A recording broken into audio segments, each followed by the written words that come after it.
What's up, everybody? Renfill here, and we're back again with more Baldur's Gate 3 stuff. Today we're talking about the origin characters in Larian Studio's upcoming Dungeons & Dragons follow-up to the original Baldur's Gate 1 and 2 games here in 2023.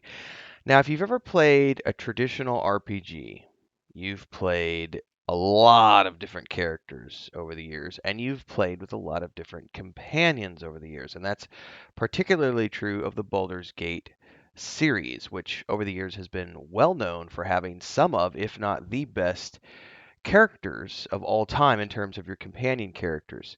Game of the year, game of the year, game of the year, game of the year, like game of the decade, etc. Like Baldur's Gate 1 and 2 are renowned for having amazing characters. But so is Divinity, Original Sin, and 1 and 2, especially 2.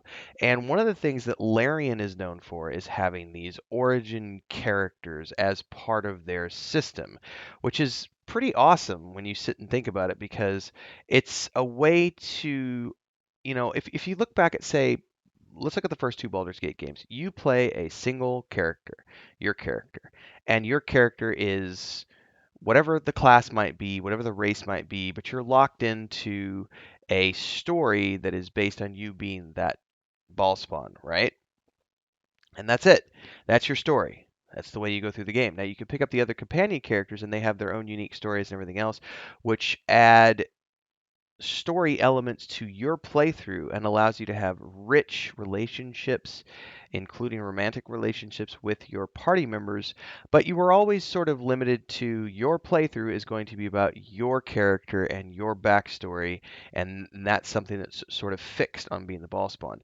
The origin characters that Larian introduced in their previous games, and that they're bringing to the table with Baldur's Gate 3, are different because it's not just a companion system. These are not just companions that are going through the game with you. Obviously, um, you could do that, but on top of that is the fact that each one of these characters, and I've got open behind me the panel from Hell, which we'll play a section of here in a minute.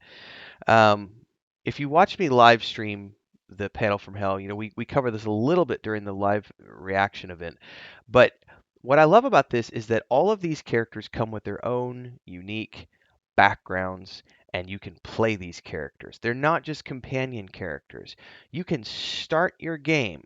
So at the top is the custom origin character, which we've all played the hell out of throughout the Baldur's Gate 3 early access, right? That's the Baldur's Gate 1 and 2 version, right? You create your own character, you have the thing in your head, you're dealing with that, and then you find these other characters as you progress through the game, and you bring them into your party, and those are your companion characters, and you have banter with them, and relationships, romances, so on and so forth. But we've seen that in a million other RPGs, whether it's the Pathfinder games, the Baldur's Gate games, Icewind Dale games, Neverwinter Nights game, KOTOR, you name it.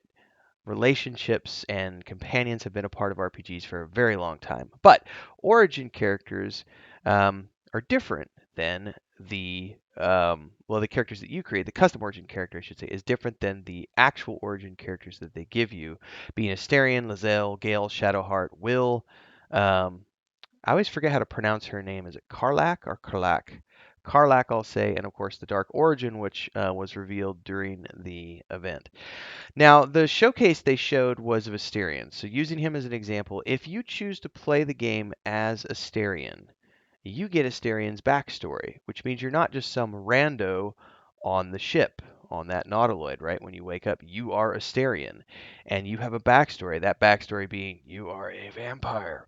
So how did that happen? How does that influence you? What does that mean for your character and how you go through the game? Well, all of that is unique to Astarion's background. And what I think Larian has sort of shot for the moon, and it looks like they've accomplished, is by allowing players to not only play an original custom character, like we've always traditionally been used to, but being able to come in with not just something where it's just a written background. So like I love looking at, I could think most recently like Icewind Dale as an example, because I played the enhanced edition, I don't know, a few months back. And, in that game you can create a custom party of characters, and your custom party of characters have their own background that's written for you, but that's it. That's all it is. It's a written background that never really comes up beyond that initial introduction to the game. Whereas this is you having your own backstory and that backstory being played out in cut scenes and conversation choices. And they've talked about how characters like, Will and Asterion sort of have different abilities that are unique to them because of the things that they did in their past, like, Will having his dark passenger, so to speak. And I know they've reworked his character, so I'm really interested to see what he's like in the launch version. But Asterion in particular, having that background as a vampire, they show some stuff off here, and I'm going to have to fast forward a little bit to get to the point.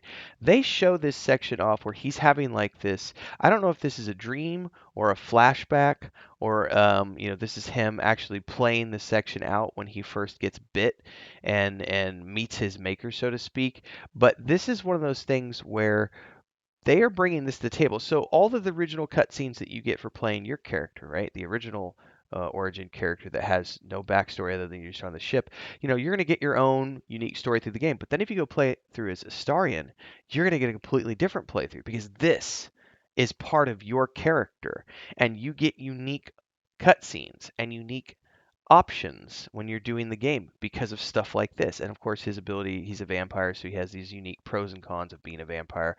And all of them, Shadowheart has her, she had her memory wiped, right? And Will's Dark Passenger and Lae'zel and her hunt for the sword and all this other stuff. So there's a lot going on here in terms of what they're building with the origin characters. I'm going to try to get back to that section here real quick so we can just kind of lock in on that.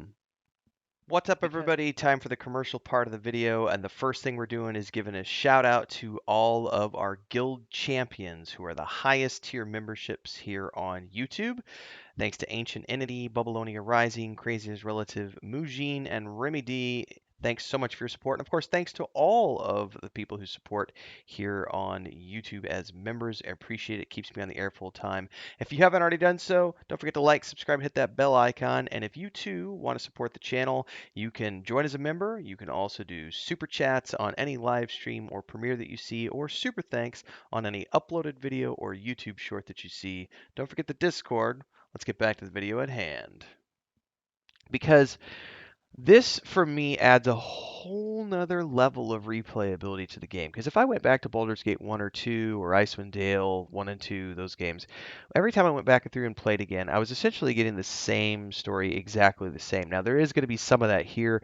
You're going to have some elements of same as you go through, but they've also talked about how things like this, being able to go through, and, oh, this time I want to go through and I want to see it from Astarion's perspective, and I'm going to get, I don't think they've given a number to it, but if we say, let's say there's 25% of the game or 25% of the playthrough that's going to be original to that character based on cutscenes like we just saw and the original backstory and the things that Asterion can do and the way he's going to react to characters, the way characters are going to react to him, that's very, very thrilling. And I think it speaks volumes to what Larian Studios is attempting to pull off here, and it looks like they have pulled it off, which is to create one of the greatest RPGs ever. This is why, a lot of people have questioned the validity of the, is this the RPG of the decade video that I did along with all these other people who have done it. And I think this is one of the reasons why you can look at this, because a lot of people will like to look at, say, oh, but Pathfinder this, or,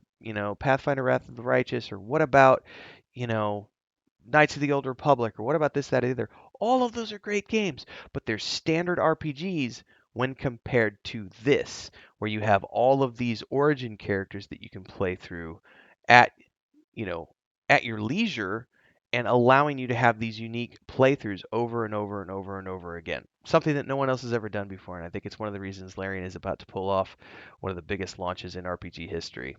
Food for thought. Love to hear your thoughts on the subject. Drop your comments down below. Like, subscribe, hit the bell icon. Support if you can. We'll see you in the next video or live stream. Don't forget the Discord. See you, everybody.